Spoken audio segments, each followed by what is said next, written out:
We live in a fantasy world now. Reality has been destroyed. This is the time that we really need to pay attention. The probabilities are overwhelming on gold's side. That is the best environment to see gold increase its value. Welcome to Palisades Gold Radio. I'm your host, Tom Bodrovics. Joining me today is Florian Grummes. He has 25 years of experience as a technical trader, investor, and independent metals and Bitcoin analysis. Florian, thanks for joining me today. How are you? Tom, it's good to be back. Thank you very much for having me. It's a pleasure to be here. So, Florian, right now we've seem to be in this consolidation range. There's this since May, we've been stuck in this range between $3,200 to $3,400 about in the price for gold. So do you think that this is the biggest contributing factor right now is the seasonality that we typically see for gold in the summer here? Well, I mean, you're right that gold tends to consolidate and digest during the summer months very often. But I think we just have to face the fact that it's been a very impressive, strong rally in the months and basically 1.5 years before, right? The breakout happened in February 2024, and then gold rallied relentlessly, basically 14 months. Some little pauses and breaks here and there, but overall, it's been a strong rally. Gold rallied from, roughly speaking, $2,000 to $3,500. I mean, that's a big move. So it's more than justified, and I would also say very healthy to take a breather here and just go sideways over the last 4 months. That's what I expected and what I wrote about and published in some papers. How exactly these kind of sideways consolidations play out is hard to say, but you correctly named already the most important two numbers, 3,200 to the downside, I would say, and 3,400 on the upside. That's more or less the range. And yeah, you can also make the case that actually that's very bullish behavior. I mean, after such a big run, gold just trading in this kind of like tight range on high levels, not pulling back much here, and whenever there was some form of a pullback, quickly new buyers stepped in. So if you remember, I think 3 weeks ago, end of July, we had this pullback down to 3,268, and then in the night of the Fed FOMC press conference, immediately buyers came in, and on Friday we had a big move higher again. So I think it's all still bullish. We are in a bull market. This is a consolidation. You have to be a little bit patient. But I'm pretty sure that this sooner than later will continue to the upside. Do you typically expect, and because of this seasonality, do you typically expect going into basically September, October to get a lot more volatility and a lot more market movement once everybody basically comes back from summer holidays? Yeah, usually you get much more action again. I mean, you can see right now, today, a very tight trading range for gold, like maybe $10 yesterday as well. Last week it came down a bit. It failed again at this 3,400 resistance zone, but overall the trading range and the volume is very small and thin, and that will definitely change in September. Usually September, October are a little bit challenging months for the stock market. And since everything as well is somehow connected in terms of money flow and liquidity, you could see some stress in gold and silver if the stock market really gets in trouble. But I don't even see that at the moment. Over the last 55 years, we have a clear pattern in the gold market, which usually tells us that those rallies start somewhere in the summer. June, July usually get an important low, and then slowly but surely the rally starts, and then into the next year, into spring of next year. That's usually the pattern where these long multi-month gold rallies last. Over the last 15 years, I've seen a little bit of a difference. I think that the Indian monsoon is not playing such a big role anymore. The wedding season in India maybe not playing such a big role anymore, while the Chinese Golden Week in early October seems to be a little bit more important now. And we had this pattern over the last 15 years where basically September, October, November into mid of December usually has been a bit of a challenging time for the metals. and then you get this important turning point in mid of December at the day of the last FOMC meeting of the year. That's been mainly the pattern over the last 15 years. But as I said before, we are in a bull market, so surprises will always happen to the upside, I guess. Given this long range now over the last 4 months, usually right before the end and the start of the next move, the market makes one little wick to the downside to make sure that all the weak hands are basically off, Flushed out. train, flushed out, and then bam, you get that next move higher, right? So that's what I more or less expect this time as well. Yeah, maybe it could last a few more weeks or months even here, but at the same time, price action is bullish. And yeah, we have to buy the dip. So any dip below towards 3,200 probably is already a very good buying opportunity again. And I'm sure you wanted to ask about this as well. Silver, the good thing here is silver has not shown this impulsive, strong move that I personally actually also expected. It's rather this creeping slowly but surely moving higher, which tells us there's probably a lot more time for this bull market to run. So I think the picture in the mid to long term is very positive, very promising. We just need to be a little bit patient here. Well, before we delve too deeply into silver, I want to pick up on a couple things you said there. You mentioned the Indian wedding season and the Indian buying here. Is that Yeah. because the fact that it is somewhat muted right now, is that because they're very price sensitive buyers and at these, you know, basically all-time highs, they don't want to be buying at that point? Yeah, I mean, you can see that during the Asian sessions, you don't have such a strong push higher or buying power like we've seen until April, basically, right? So it's been a bit muted, the price action during the Asian sessions, generally speaking.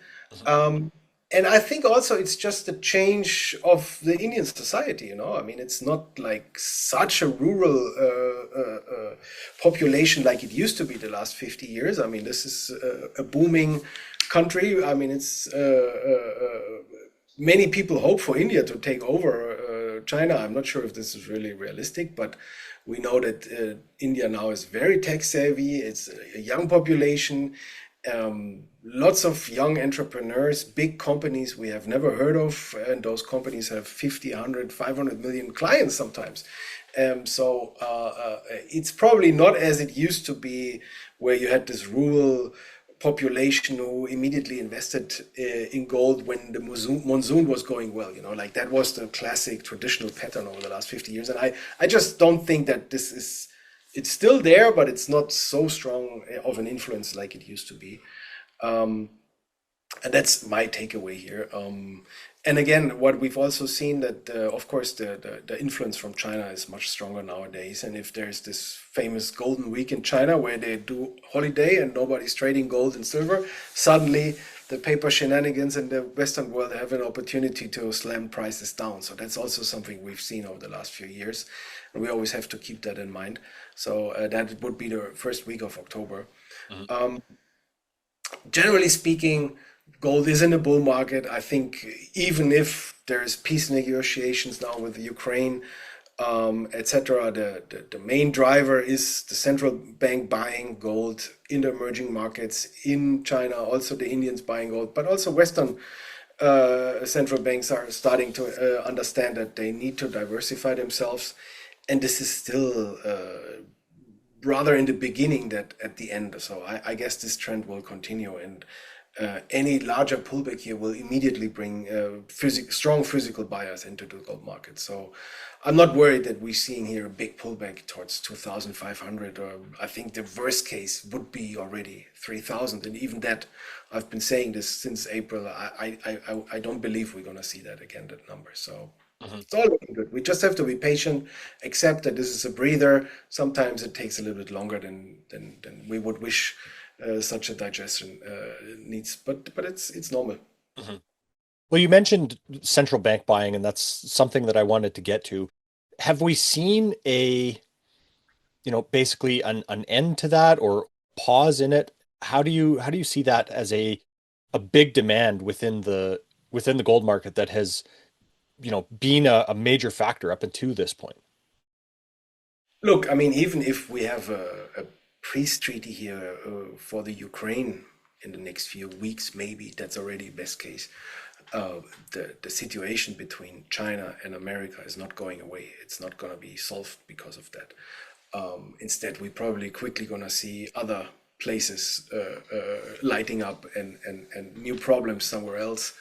And this need for emerging market countries and central banks, the need for China and India also and Russia to diversify away from the dollar is not going to end anytime soon. Quite the contrary.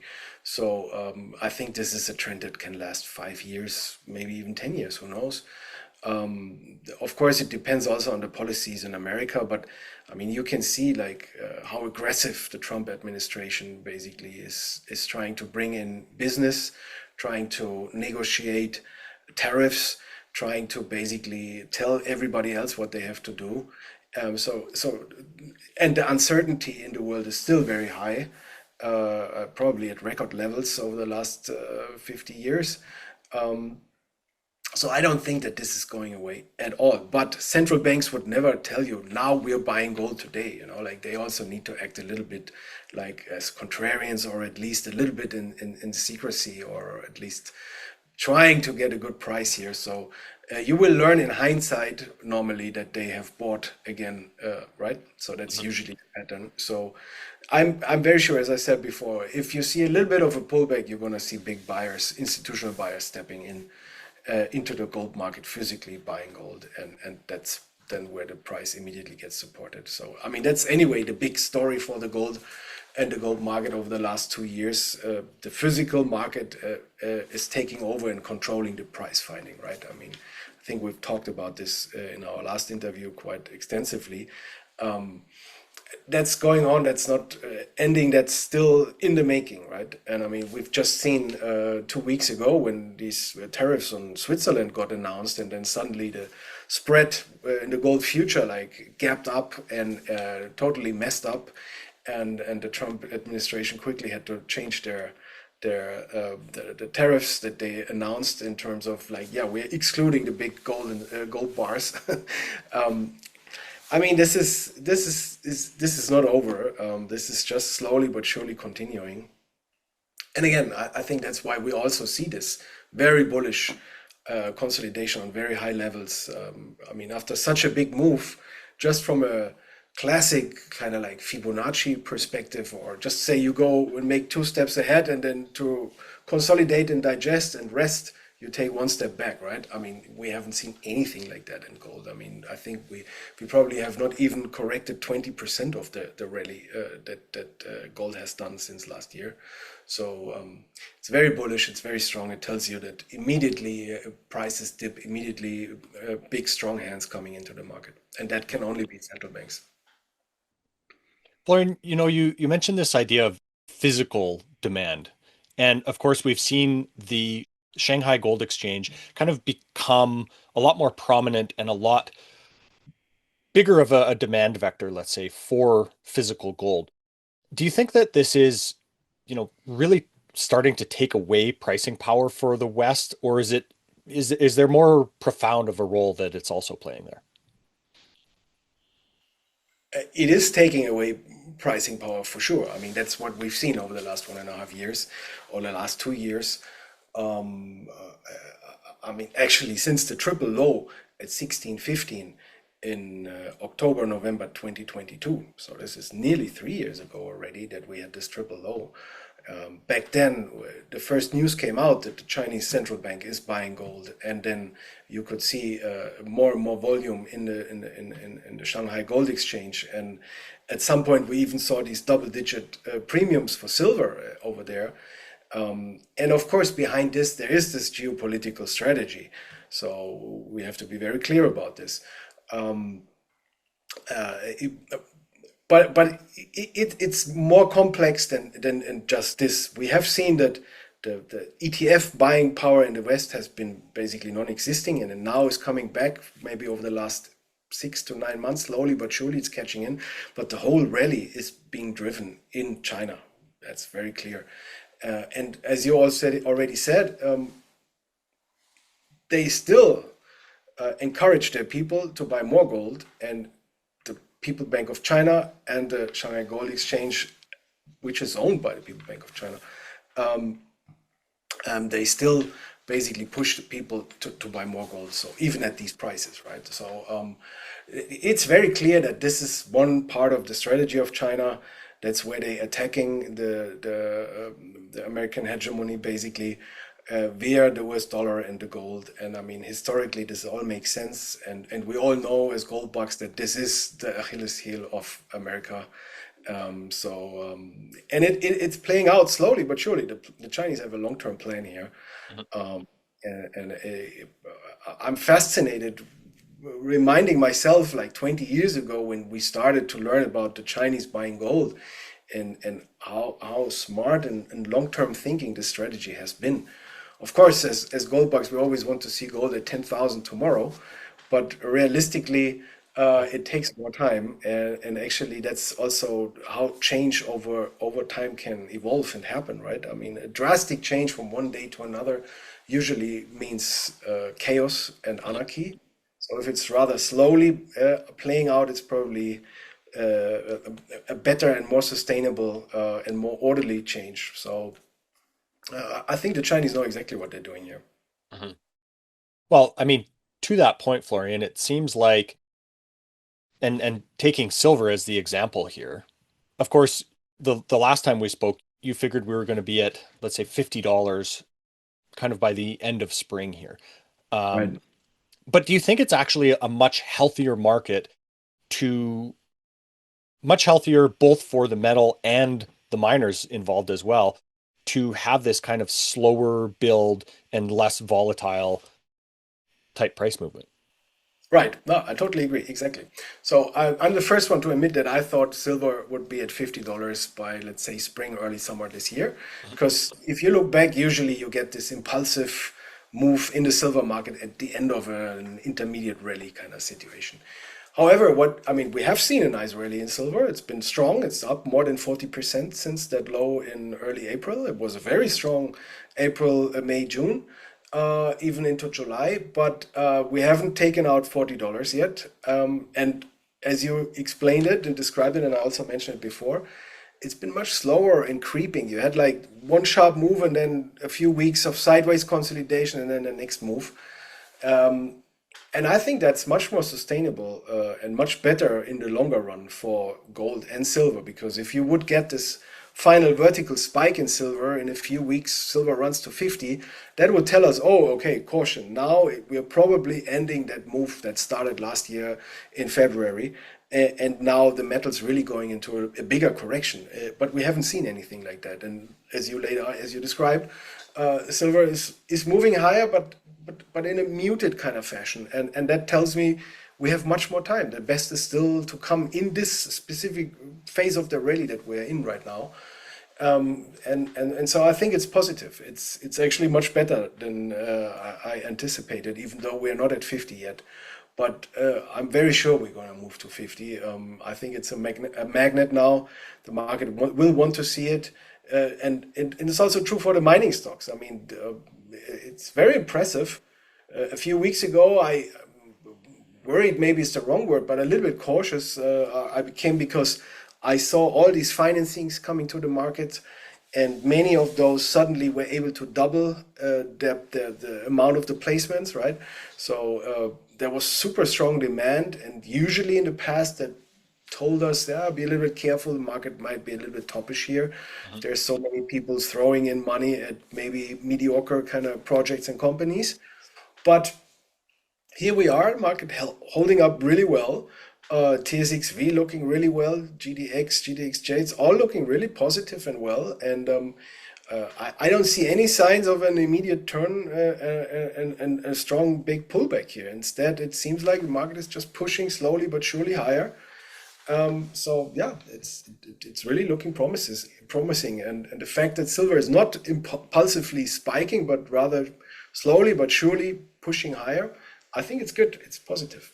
Mm-hmm. Well, I think, it's always kind of pointed at that the short squeeze is something that we really want, but the chaos, as you mentioned, that might come along with that would very likely be a negative thing for many of these financial entities, you know, morality, let's say, aside at this point. But,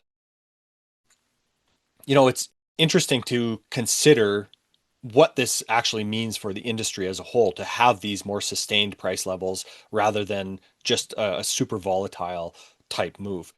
But just to make this more explicit, Florian, how do you or where do you see, let's say, biggest support and biggest resistance both for gold and silver right now? Well, on the upside, I mean, gold has to break through that 3,400 to 3,450-ish kind of resistance zone. It failed there now, I think, 4 or 5 times. But it's not far away from it, right? It takes a 70, 80, $100 move from here, and we are there again. So it's not far away. It's not a big thing. Once it can clear that 3,450-ish, I think we're quickly going to see 3,500, and then we're going to break through and see 4,000 rather quickly. So that's the upside. And to the downside, well, I mean, ideally, gold can hold around that 3,300 now. Another support is already 3,250-ish. That's where we've seen the last low. And then 3,200 was also a low, I think, in early June, if I remember correctly. As long as it stays above 3,120, which was the immediate first low after the all-time high and that pullback, that sharp pullback, as long as we stay above that low, I think it's all good. The sideways consolidation is intact. If we take out that low, it would mean we make a lower low, and that would indicate maybe a bit of a bigger pullback here. But then again, 3,000 round number, strong psychological support, I guess. The 200-day moving average is moving into that range slowly but surely as well. So I would be surprised if gold falls below 3,200 anymore already. I don't want to rule it out, but I think, as we've seen 3 weeks ago, immediately buyers stepped in when it pulled back to 3,268-ish. So I think 3,200 to 3,300 is super strong support zone already. Any dip into that zone will find buyers. And so I think that's the worst case already here. Mhm. And for silver, I mean, it has held up above the breakout level, above 35. It didn't even came back to 35. We had one little back test of, I think, where did it go? 36. So also holding up really well here. Ideally, it can hold up above 35. Then this consolidation can continue for a while. Maybe it takes the shape of a triangle. And once it breaks out, above $40, I guess we quickly run to 50. If it takes out on the downside this 35-ish kind of support, the former high from last October at 34.86 or something, I mean, you could still see 32, 33, but that's already a big pullback from here. I don't expect that. Again, the only case where I can see these kind of things happening now is if there is some turmoil in the stock market, which we can never really rule out. If liquidity suddenly disappears, and we've seen that end of March, early April, gold and silver were doing well, and then suddenly final days of that stock market pullback, this liquidity disappears, and then silver gets into trouble, gold gets into trouble, 2-3 days of big pullbacks, and then it's all done already. And a week later, we're making new highs. Like that's the thing that I expect at the worst case. I don't see much lower prices for gold and silver at all. Instead, I believe that the upside is the surprises are coming to the upside. Mm. Florian, when we think about that $50 level for silver, of course, that was the previous all-time high, but inflation adjusted, we would think that should be much higher. So do you expect to go past 50, or is 50 that, let's say, main target for you? Yeah, I mean, initially, I mentioned it before, 50 was the big target for me. I thought the market would want to see that and would really rather impulsively towards that number. Now we're seeing silver rather slowly but surely pushing higher, more creeping higher, kind of, if you want to call that.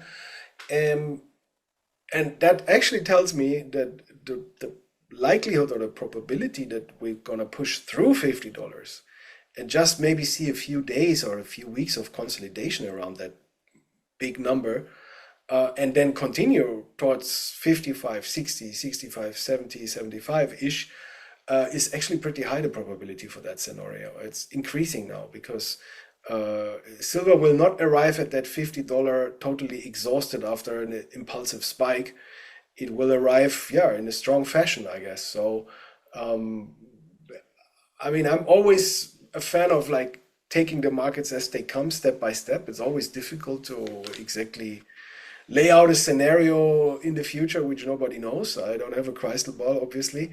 But I think the probability has increased that silver can push through that $50 level. And zooming out and reminding ourselves that we are talking about the mother of all cup and handle patterns here, and that we have this $50 all-time high from 1980 and from 2011, and it would be now then the third time to run at that $50 level, and logically at some point it should break out. Yeah, it wouldn't be a surprise if silver doesn't stop there and just continue higher, right? I think the probabilities for that scenario have increased, and the market is very nicely to us because it's doing it rather slowly unfolding here. It's not like a big quick move within a week and you have to change all your scenarios. You have actually quite a lot of time to think about what and how to play all this, because of course it's a big question for people. For example, you have invested in silver mining stocks, maybe very aggressively, hoping for that move, and then finally it comes, and then it's always a question, when are you taking profits, right? And we know once the silver miners have topped and turned around, you're quickly giving back a lot of profits. That can happen within 1 or 2 weeks, and you gave back a large chunk of the profits that you made. So it's an important question to many people. And I would now think, or I'm personally planning to actually hold on to more of my holdings than I initially wanted to do at $50, because I think the probability has increased that silver can slice through and just continue moving higher. And that, of course, would be very helpful for the silver mining stocks. So then, Florian, when we're going into the fall here and, have this understanding that there is typically more price movement, more volatility, what type of, let's say, technical indicators would give you a strong signal to trade off of at that time, whether that's, let's say, to be long or to be short? Like what exact technical indicators are you using to make those decisions? Well, I mean, first of all, it's always price action, right? If you see a big breakout candle at an important level, like if I would see a green candle breaking through 3,500, it would be a starting signal for me that yes, the rally is continuing, gold is breaking out, and I would definitely increase my short-term bullish long positions, even if it would be into a trend, into a breakout, which sometimes can be risky, but we are in a clear bull market here, so you need to be positioned for these run-ups higher as a trader.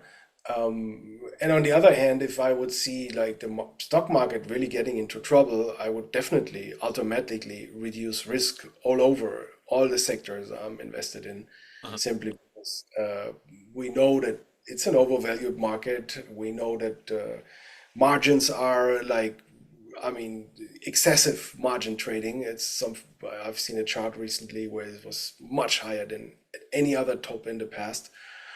So that tells me there is a potential for a bigger pullback. I'm not saying it's going to happen, but as we have seen this year in March, at some point, liquidity magically disappears, and then everything comes massively under pressure. And then suddenly, magically, liquidity shows up again. And a few weeks later, stock market is back at its highs, gold, silver making new highs. So you need to be flexible and be aware of the price action. And I mean, I have a few indicators, oscillators that I'm following. Primarily, I'm looking at the slow stochastic as a momentum oscillator and my go-to kind of tool. But I would say it's always an intermarket analysis combined with the price action, and Generally, I mean, we started with seasonality. That's obviously an important factor here. If I see a weak move in the stock market in September, that tells me to be careful for a few weeks.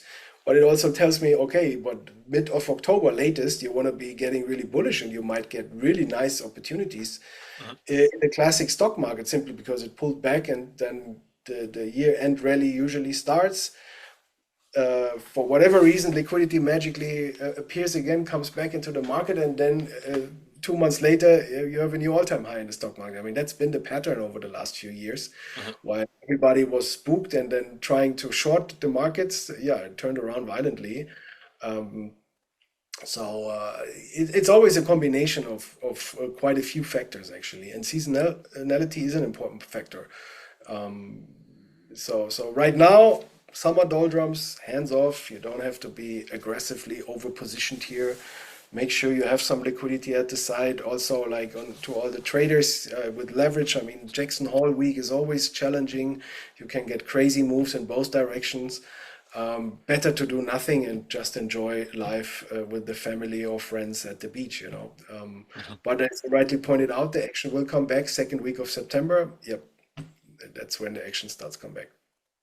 So on your website, Florian, you have a buy gauge right now, or a gauge, whether that is sell or buy, but it's on buy right now for GDX and SIL as well. So what goes into, that analysis for that gauge of having a buy signal right now?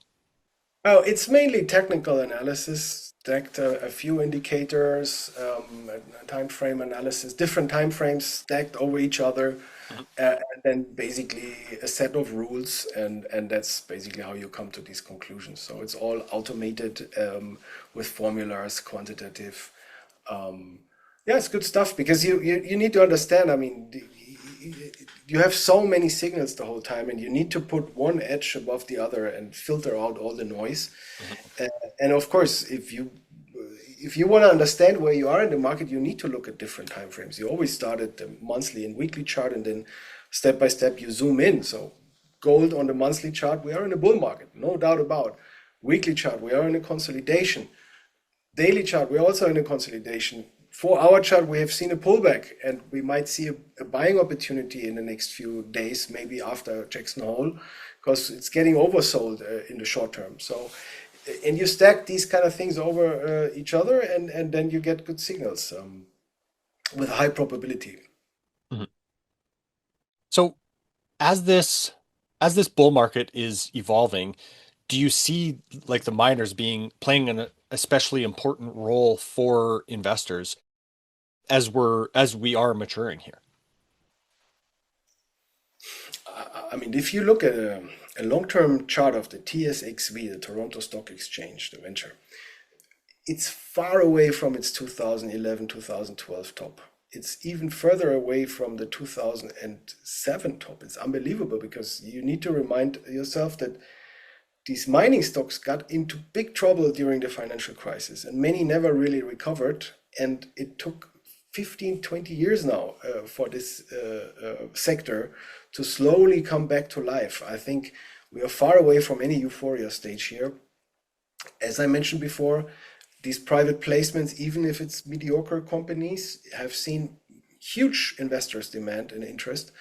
And I think that you have seen that Commoditysupercycle kind of chart where you say like the ratio from the S&P 500 against the commodities, it's like extremely out of fashion commodities turning around, and most likely in the next 5 to 10 years we're going to see a super cycle in commodities, while the stock market maybe just goes sideways or only slowly higher. Doesn't mean that the stock market has to crash, but commodities outperforming the stock markets. That's already enough to spark a massive rally in the mining stocks. And I think that's where you find value. You can find beautiful dividend opportunities, especially in the oil and gas sector, but you can also find very good value even in the gold and silver mining stocks still. especially among the producers, I mean, this is still fairly valued. I don't think that they're too expensive with gold trading around 3,500. And don't forget, I mean, if gold would go to five and maybe even $10,000 at some point, these numbers and the balance sheets, I mean, this is all exploding in a good way. So from a value perspective, I think the mining sector is still super interesting. It's still out of fashion. The mainstream is still not there. Yeah, it's very likely that mining stocks have a good, bright future the next few years. Yep. Mhm. You mentioned this idea of gold basically getting to $5,000 and $10,000, and obviously there's been a lot of talk recently about gold being remonetized. What does being remonetized actually mean? Well, I mean, uh, it basically means that gold is representing the last man standing, right? That's in the end of the day what it represents. We've seen endless fiat money currencies coming and going over the decades and centuries, and none of them have survived. And there has been, without a doubt, latest since 1913 and the introduction of the Fed in America, a movement to get gold out of the financial system, or at least diminish its role that it was playing. It never lost its real safe haven anchor in the system. Many central banks are holding until that day for decades a large gold position. So Germany, for example, more than 3,000 tons of golds, and they acquired that gold in the 1960s. And they kept holding on to it, even though many politicians screamed here in Germany, we should sell the gold to get that liquidity into the balance sheet and pay out to whoever wanted to have some money. But it never happened. And it's the same for many other nations. Of course, the Americans with their more than 8,000 tons. So gold moving back into the system, being remonetized, it's getting back to its natural role, because mankind itself is not able to come up with something that everyone trusts and agrees and cannot create out of thin air. It's very simple in the end of the day, but it has lost that function, especially now during those, let's say, 50 to 100 years of Pax Americana, where the Americans ruled the world, told everybody what to do, and the American dollar was the best money you could get your hands on. And this is obviously fading away slowly but surely. There's not enough trust for the Chinese or into the Chinese, so I'm not trusting a paper yuan.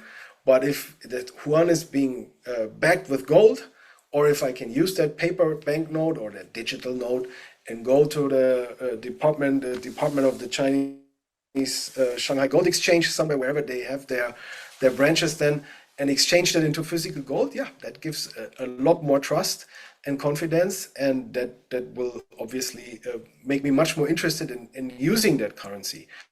And that's the strategy of the Chinese, and that's what you can also call a remonetization.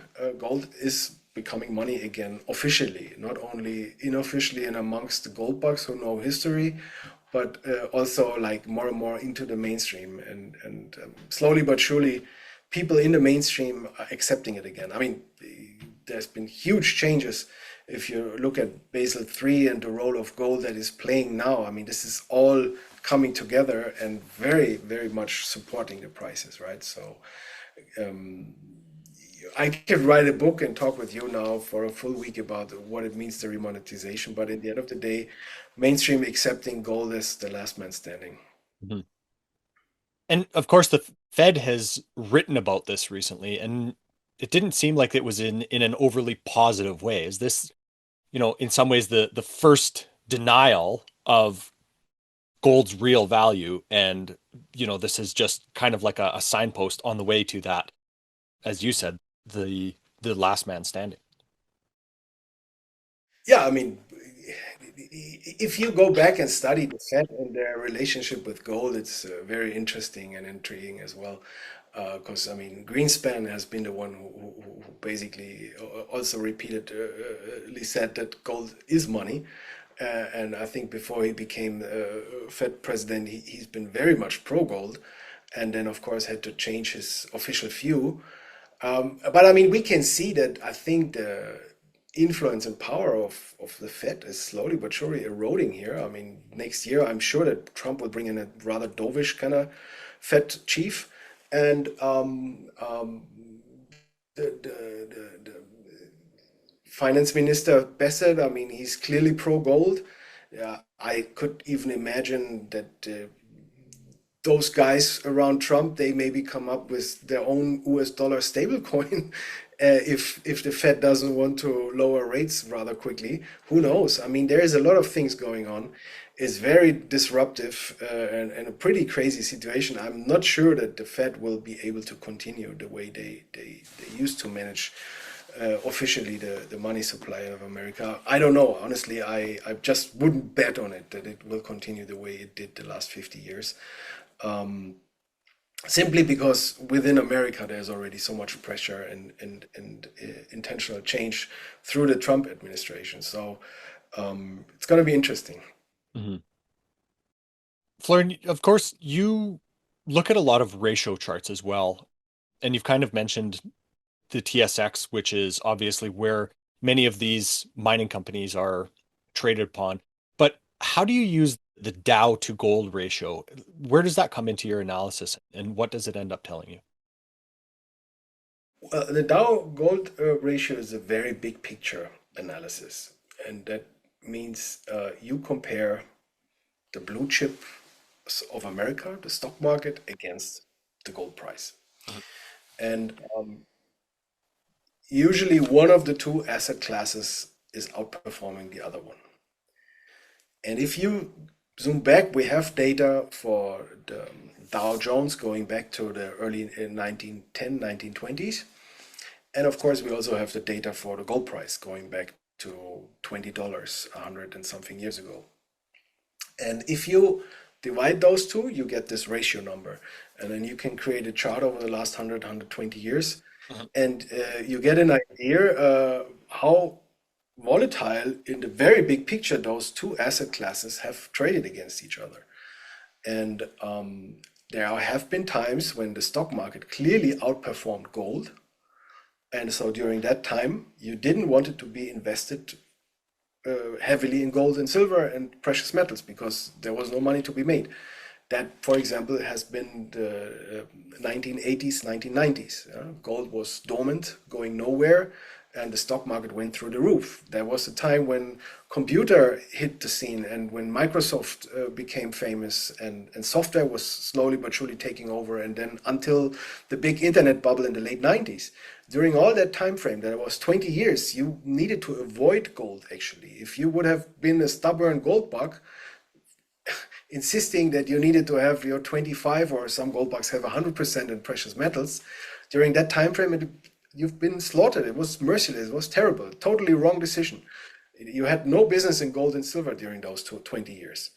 Since the pop of that new economy bubble, the internet bubble in 2000, this pendulum has swung into the other side. And back then, you needed to pay 43 ounces of gold for 1 times the Dow Jones, the basket of the 30 top blue chip stocks of America.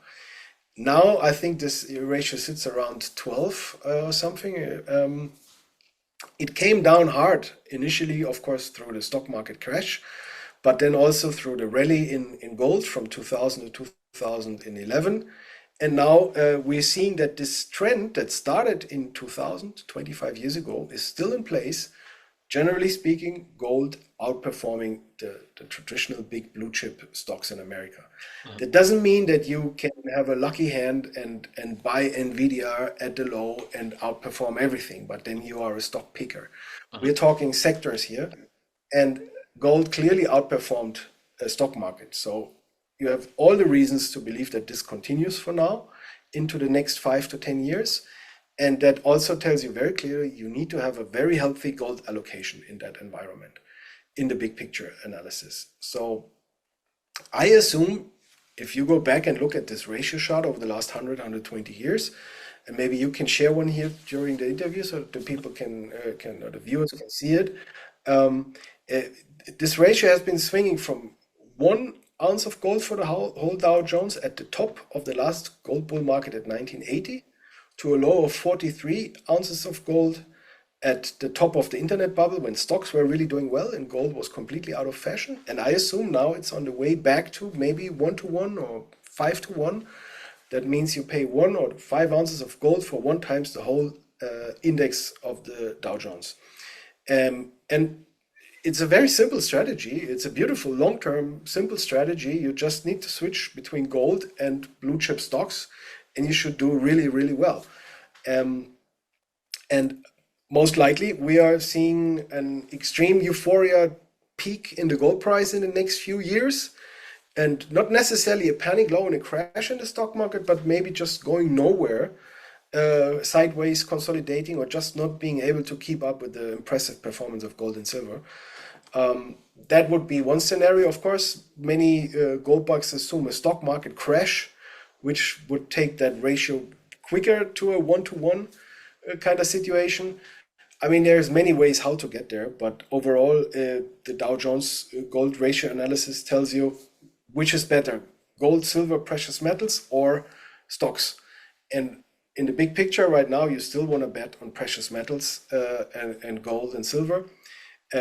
But once this gets to 1-to-1 or 2-to-1 or 5-to-1, and gold had a very strong time while stocks didn't maybe really act nicely, then it's time to change. And then it's also time to get rid of your precious metals and move back into or increase your investments in the stock market. Mm-hmm. Florian, you mentioned the idea of Besant or the basically the Trump administration possibly making their own stablecoin. How big of a deal is it for Bitcoin really to be being brought into the mainstream by, basically by the Genius Act? How big of a, let's say, demand vector does that end up being, do you think?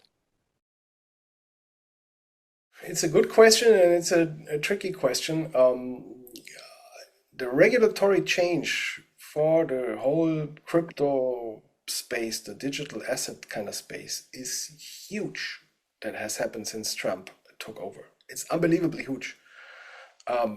Looking at the price action, I would say price action is good, but it's not like that euphoric, unbelievable. I mean, maybe the market had priced in already something, but Bitcoin is trading currently around $114,000. Our last top was at 69,000, so it still has not even doubled since the last top in November 2021. That means 4 years, and Bitcoin is not even 100% higher, while the regulatory environment has changed completely. And basically, all problems have been taken away by the Trump administration. Now, you can say that maybe, it's Bitcoin has been growing up. It's not that young and wild kind of teeny anymore. But I would have expected more impressive price action given the regulatory change or improvements here. I think it's a huge deal for the industry itself. What will come out of it often, of course, is questionable. We know that many of those crypto coins are just a joke. We know that many of the more serious projects are still not making any money. We know that there's still a lot of technical issues. There's a lot of hacking going on. Yet Bitcoin is functioning flawlessly since more than 15 years. I think it's most likely building up an impressive big final for that cycle in the crypto world. I thought it should have been stronger already, given that changes and the Genius Act. But I think the best is yet to come here. We might see a very strong fourth quarter for Bitcoin and crypto. Yeah. Mm-hmm. Excellent, Florian. Well, is there anything that you're looking at, or maybe some targets into the end of 2025 here? You mean for Bitcoin? For Bitcoin, for Well, gold, any of it. So for Bitcoin, I have this 125 to 130,000 target out of that cup and handle pattern. we made it to 123,000 so far. So that's the minimum target. Now, given that it's consolidating here, and the best is yet to come, I think 150,000 is also possible for Bitcoin until the end of the year. And for gold, I'm pretty sure that once we take out 3,450, yeah, we're gonna see 4,000 until the end of the year probably. And for silver, I remain optimistic that we're gonna see $50. So I think there's no change. The only thing is we have to be a little bit patient, except we are in the summer doldrums right now. Markets are a little bit sleepy, small, tight trading ranges. It can take a little bit longer than many anticipate. But I don't see a big market crash or anything right now. The usual pullback into September for the stock market can happen, but overall, I think the best is yet to come here. So this melt up in all the markets is still happening. It's still running. Mm-hmm. Do you see possible rate cuts and or a return to QE before the end of the year? QE, I don't know. This will depend. I mean, we see that there is apparently some tighter repro markets in the last few days. There has been some interesting movements. We have to observe how this continues. If there's more stress in the repro market, yes, QE would be rather quickly possible. Some form of the QE, maybe they have a new name or describe it differently, but in the end of the day, it will be the same. Rate cuts, yes, I think there's gonna come one at least in September, maybe then another one into the end of the year. But I don't think it's too much for the market. I mean, there is so much liquidity already wobbling around. Um, I don't. I mean, it's always the big topic everybody talks about, and then the market is pricing out. I think there's more than enough liquidity in the system right now. So the best is yet to come. I'm pretty sure that we're going to see a strong last quarter here. Perfect. Florian, I really appreciate your time today explaining all of these things to us, explaining let's say the technical expertise that you look at these markets through. Of course, you're available damn near everywhere. Substack, LinkedIn, X at Florian Grummes, and of course, Midas-consulting.com. Florian, thank you so much for your time today. Thanks for having me, Tom. It was a pleasure. All the best. This podcast is for general informational purposes only. Nothing on this podcast should be taken as investment advice. Guests on this show are not compensated for their appearance. Listeners are urged to educate themselves and make their own decisions. Do not base any investment decisions on the information contained. To view our full disclaimer, please visit our website.